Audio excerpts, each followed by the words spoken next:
On a su qu'il y aurait un incinérateur en centre-Corse lorsqu'un article de Corse Matin en juin 2006 a fait état de ce projet. Avant, personne n'avait vraiment réalisé qu'il y avait un projet d'incinérateur.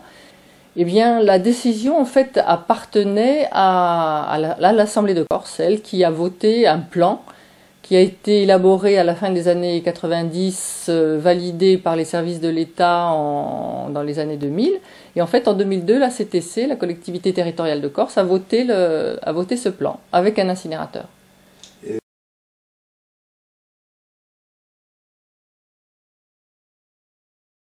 On est contre essentiellement, enfin pour plusieurs raisons. La principale, c'est la raison sanitaire. Parce qu'un incinérateur, en brûlant des déchets, d'une part concentre les toxiques existants et d'autre part en fabrique des nouveaux extrêmement dangereux. Donc aussi bien ils sont aussi bien émis dans l'atmosphère que dans les résidus solides. C'est-à-dire qu'il y a 30% de résidus solides et ces résidus dont il faut bien faire quelque chose, sont bourrés de toxiques aussi. Donc c'est vraiment une raison sanitaire. Il est maintenant prouvé par les études de l'INSERM que c'est cancérigène, enfin qu'au moins ça provoque des cancers. On pense qu'il y a beaucoup d'autres maladies provoquées aussi, mais c'est les cancers qui ont été étudiés. Et d'autre part, il y a d'autres raisons qui sont que le traitement des déchets par incinération, ça revient extrêmement cher. Et que pour les collectivités publiques comme pour le simple citoyen, c'est le mode de traitement des déchets qui est le plus cher.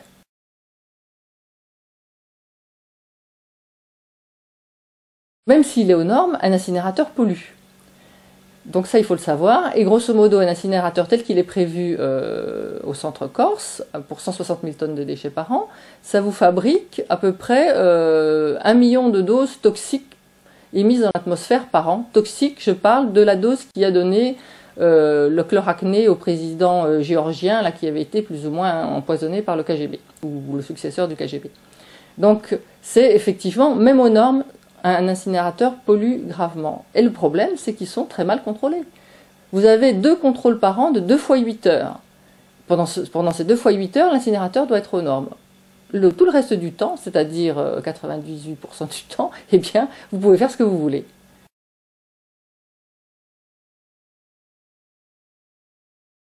Il existe plusieurs solutions alternatives pour l'incinération. Des centres de tri plus ou moins automatiques, de la méthanisation pour la fraction fermentée cible, le compostage pour la fraction fermentée cible, et vous avez toute une combinaison selon les régions, selon les moyens qu'on met dans la collecte pour faire un mix des différentes solutions possibles.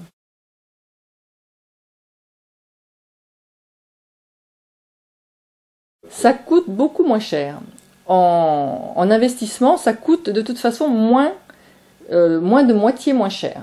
Donc c'est vraiment intéressant. Et en coût de fonctionnement, c'est aussi de l'ordre de moitié moins cher. Donc en fait, on ne voit pas l'intérêt à l'heure actuelle de choisir financièrement, pour l'intérêt du contribuable, s'entend, l'incinération.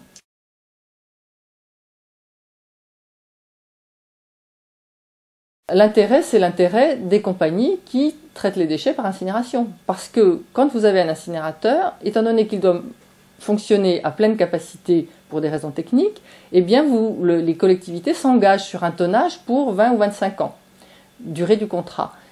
Par contre, les exploitants d'incinérateurs, eux, ne s'engagent pas du tout sur les prix qu'ils vont pratiquer. Donc, vous êtes liés par le contrat pour la quantité, mais eux, ils peuvent tout à fait faire une inflation sur les prix.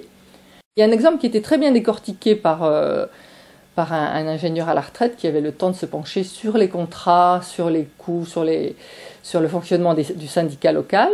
Et en fait, ils se sont rendus compte, c'est à Lunel-Viel, pas très loin de Montpellier, et entre le coût annoncé au moment de la signature du contrat et le coût déjà à la mise en fonctionnement, il y avait déjà un facteur 2. Maintenant, au bout de 10 ans de fonctionnement, on en est déjà à un facteur 6 par rapport au prix annoncé.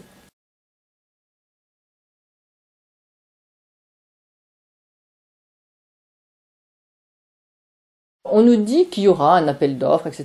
Mais enfin, on sait très bien que, à l'heure actuelle, Veolia est très présente sur l'île, d'une part sur le marché de l'eau, par sa filiale Kernolia, et qu'on sait que, moi-même, j'ai rencontré des gens de Veolia Environnement qui faisait le siège d'un certain nombre de communautés de communes et de grandes agglomérations et de leurs élus pour leur proposer leurs services. Donc on pense qu'à l'heure actuelle, derrière le projet de l'incinérateur, sans qu'on en ait évidemment une preuve formelle, derrière le projet d'incinérateur de Corse, c'est vraisemblablement le groupe Veolia qui se profile.